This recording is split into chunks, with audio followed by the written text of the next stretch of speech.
Are you going to toot us? Are you a Catholic, actually? Yeah, Roman Catholic. Look, brother, you already got the beard and everything. You're ready to just say the Shahada and enter into Islam. I look like it, right? you don't look like a Catholic in any way, shape, or form, you know? Where are you from? Florida. Florida. The United States. Where are you from originally? No, Florida. I was born and raised in Florida. Okay. But I'm of Cuban descent, so from That's Cuba. what I mean, yeah, your ethnicity. Okay, Cuban, okay. Yeah. So do you have any questions for me? You ready to accept Islam? I have some questions and some doubts. But also, I want to say I appreciate the religion. I do, and we share a lot of values, a lot of conservative values, and the fight against secularism. So I do appreciate it. Okay. So the first and foremost, Islam is based on the fact that Prophet Muhammad had a vision from God, from Allah in the cave, but right, or more or less like that. But the New Testament says, the revelation. No, it's okay. I want you to make your claim, and then I will explain to you where you got what you got right, what you got wrong. Okay. Sure. Yeah. So Muhammad received a revelation. He says, God told me this. And then the religion started. And then Christianity is essentially the Apostle Paul receiving a vision saying, I saw this, Jesus told me this. So how can any of them be falsified or verified? How can you verify Islam in any way? Because it's just almost, it's the same. It's more like he said, she said. That's my first. Okay, excellent. Now, what you said there is very, very, very interesting. I'll tell you why. Because you are someone who actually is saying the truth about Paul, while other people are too ignorant to realize that Christianity is actually started by Paul, not Jesus, you know? So you actually saying that Paul is the one who started Christianity with his vision. It is true, because this is what people are following today. They're actually following Paul. They just don't know that they are following Paul. So it's good that you actually know that and you actually state that. No, Islam is not about Prophet Muhammad seeing a vision. While Paul claimed he was walking on his road to Damascus and he heard a voice in one story account and another story account, he saw something, he saw Jesus, whatever story account you want to take, and then based on that encounter he started preaching to the people. It's completely different than Prophet Muhammad ﷺ first claiming to be a prophet of God. So the first thing I want to highlight is that Paul did not claim to be a prophet of God. He just claimed to be a follower of Jesus. If you claim I'm a follower of a prophet of God, and if you to actually claim that you are a prophet of God, that's not a small claim to make. So that's the first distinction between Prophet Muhammad and Paul. The second distinction is that just the first encounter of Prophet Muhammad was in the cave of Hira. This was his first encounter with Angel Gabriel, in which he told him the first few verses of the Quran, and then later on a yearly basis he had encounters with Angel Gabriel, receiving the revelation of the Quran. And there was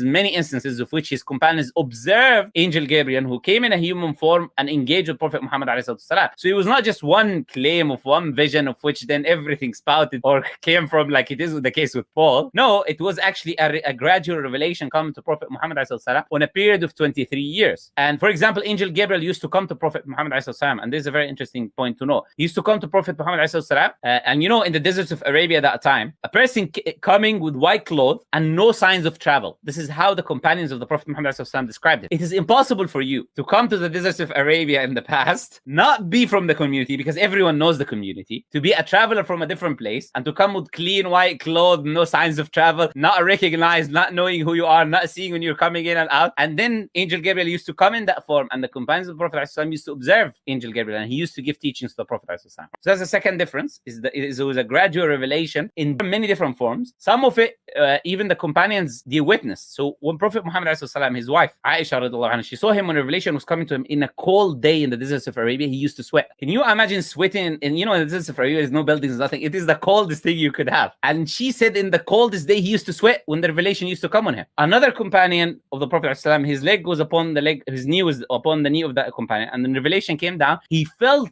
the heaviness of revelation. He literally said, I felt my knee was going to break when revelation was coming down upon the Prophet ﷺ. There's many instances like this where they observed the revelation firsthand coming on Prophet Muhammad ﷺ, not just a claim on a vision traveling to Damascus or this or that. And I can give many differences, but I'll end with this one, right? And the third difference between Paul and Prophet Muhammad is that Prophet Muhammad ﷺ actually performed what people call miracles that the prophets of God do. And his companions and the people of his time and the disbelievers saw and witnessed those miracles firsthand of him performing in front of the people. Not only that, the Quran itself is a miracle, that we can use it to prove whether Prophet Muhammad is a prophet of God or not. And it is preserved to the time, unlike the Bible, that you cannot use by itself to prove that Paul was whatever he claimed to be. So there's a vast difference between the claim of Paul and Prophet Muhammad. This is just few of the differences. Okay, I muted because of there might be background noise. No, it's okay. I appreciate it. Yeah, the revelations of Paul, according to Galatians 1, he went to Arabia for 3 years. And so he had something similar of a lifespan, according to Galatians chapter 1. It wasn't just Sorry, like I don't think Galatians, does it say that he had multiple encounters with Jesus? I'm taking it up right now. I don't think so. Yes, it's just one. It says how many years he spent there. That doesn't mean he had visions when he was spending there. There's one vision where he came where then Jesus told him, okay, on my behalf, you can do these type of things. Sure. Yeah. And then he gives like an example of how his vision, like I know a man who went to the third heaven, but you're saying one is true, the other is false. But I saw the differences and I'm listening to them carefully, how they're different. And one was longer and the other had more visions, more encounters, but I don't see how that falsifies witnessed by other people, supernatural events that they're observing while revelation is coming down on the individual, performing literal miracles or people are looking at, claiming to be a prophet of God, not just a follower of a prophet of God. There is vast major differences. Yeah, differences. There are vast differences. They sorry to interrupt you. They also legitimize the case because he is bringing evidences and performing miracles. It's not just differences. Go ahead. Yeah. And you and I both have this problem too. Joseph Smith also had visions. And so no, I don't have this problem. Yeah, because he's making also a claim. Sure. Why is the difference? Joseph Smith have made a lot of false predictions about the future that was falsified. Like the fact that his house is going to burn, then his followers burn his house. There's many things that he made that are false claims. So I can investigate his claims and show that they're false. Joseph Smith did not have supernatural experiences that people around him observe and saw him doing. He does not have a scripture in which you can investigate and come to the conclusion that he's a prophet of God. Again, there's vast differences between those people. Sure, there are differences. Absolutely. You can just honestly compare them and you see that there are differences between all three encounters, Joseph Smith, the Apostle Paul, and Muhammad. And I'm still not seeing how they can be falsified. You can say that they're different. You can say one man is holy. You can say one has multiple witnesses. But at the end of the day, you and I were not there. And so that's my main issue. No, it's not. I think you're missing one thing. I'll tell you is if you make the claim, you're supposed to provide the evidence. What evidence did Paul provide for his claim? I mentioned to you now the evidence Prophet Muhamad provided, which is the miracles that he done in front of his people, supernatural events that took place, and the Quran itself that we know is a miracle that many times in my videos, I don't know if you've seen my videos before, spoke about why the Quran is the word of God. While where is the evidences that shows that Paul is anything or reliable? We only have evidence of Paul lying, disagreeing with the disciples, telling Jews they do not have to practice the law anymore, while the disciples tell him that why are you doing that, and then going and listening to the disciples and shaving his head and doing what they told him to do. So all we saw is disagreements between the disciples and Paul, and that we don't have the end of life of Paul anyways. We just have writings from the side of Paul, not from the other side about Paul. So the writings from Luke, which is supposed to be a companion of Paul, and then Paul himself, Galatians, and whatever he wrote, his side of the story. We don't have the other side of the story from the disciples of Jesus on what happened to Paul in the end. We don't have that historically. So Paul is just someone that we can see he had disagreements with the closest people to Jesus. So not only did he claim that he saw Jesus, he went against Jesus' teachings. He told the people not to follow the law. And Jesus warned that anyone who will teach you not to follow the law, he will be called the least in the kingdom of heaven. So he literally went against the teachings of Jesus, went against the disciples of Jesus, had no evidences for his claim. I don't see how is that, where is the evidences that we need to accept whatever Paul says to begin with? Right. Paul claims in many of his letters that he preached to them the gospel and it was accompanied by miracles. And so they're both claiming miracles. And which miracles? Which miracles? He said, I come to you in power and demonstrated them with miracles. Which miracles? What did Paul do? What did Paul do? He doesn't list them exactly what they were.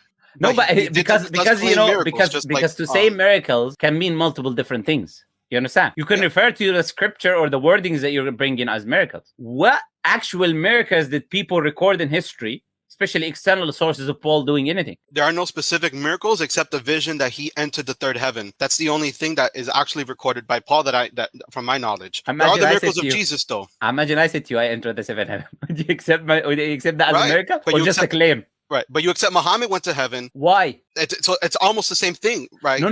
Again, I think with all honesty. But you did answer. What's your name? What can I call? Andrew. Look, Andrew, I think you're not paying close attention to what I'm saying, Andrew. Okay. Because you are in a way avoiding what I say. And I hope you're not doing that purposely. I explained to you why we accept the claim of Prophet Muhammad. Because there are external reasons, evidences external to himself that we can show that his claim was true. I now proved already that he's a prophet of God using the miracles and the evidences that are external to him. Now I can accept his claims based on that. While Paul, you do not have anything external to then verify his statement. So do you see now the difference? Then you cannot just say to me, but it's the same with Prophet Muhammad, because it's not the same. Okay, yeah. I'm on the spot right now. So after this, I'll definitely go back. I'm on the spot too. I know, but you have more Yeah. experience with this. Okay. So I'll definitely be able to go back and listen to the specific points as to why one is verifiable. So I just don't have time to process them and actually understand them. Yes. So, Do you know anything of the miracles of the Prophet ﷺ that you can observe today and see today? For example, the Quran itself, referring to the natural world, how it speaks about things that we're learning today about the natural world that no one knew at the time. Are you aware of some of these things? For example, the Quran speaking about the expansion of the universe, something that we learned in the 1900s using the Hubble telescope. The Quran speaking about mountains, how they have deep roots within the earth. They're not just on the top, but they're under the earth, that we're just today using all of these extra X-ray visions and this to observe the tectonic plates and how mountains actually form, which is something called isostasy we learned in the 1900s. The Quran talks about how the mountains have deep roots within the earth and they also stabilize the earth. And these things we learned in the 1900s because the mountains pushes the crust of the earth. So then there is less movement of tectonic plates and there's less mountains being formed. The Quran talking about clouds and how clouds are actually heavy. When if you observe them, you think they are the lightest thing that could be there on earth. The Quran refers to them as heavy clouds. And today we know they weigh tons. While they do look very, very, very light and they actually go through objects. So you wouldn't even imagine that they're heavy. Right? those are good points. Very good, verifiable proofs. They are. Yeah.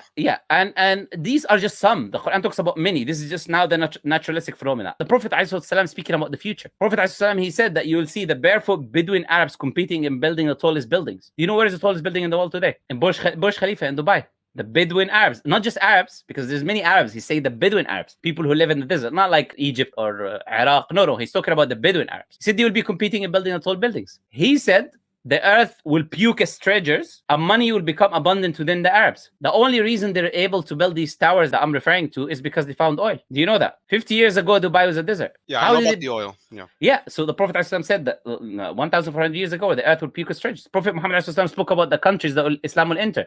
And he named these countries. He said, you will overcome the Roman and Persian Empire. And they did overcome the Roman and Persian Empire. Can you imagine a Bedouin Arab talking about the two biggest empires? It's like the Eskimos talking about USA and Russia. And he's saying to them, you will overcome. An Eskimo leader is saying to his people, you will overcome Russia and USA. These are superpowers of the time. He's saying to them, you will overcome them. And when the Roman king dies, you'll be the last Roman king in that region. When the Persian king dies, he will be the last one. And this is what happened in history. Look, the amount of prophecies that he made are innumerable. None of them were false. The amount of evidences in the Quran talking about the natural world or it not having any contradictions or it being easily memorized by the people, etc., or the news of the past that we did not know today. So the reason we know Prophet Muhammad ﷺ is a prophet of God is because of these evidences. And that's why we would accept his claim that he went to the heaven or didn't go to the heaven. All of that is what is secondary to accepting first, verifying the claim that he is a prophet of God. While Paul, it's not only that we don't have nothing to verify his claim, we have opposite to his claim that he is going against the teachings of the prophets of God. He's going against the disciples of Jesus.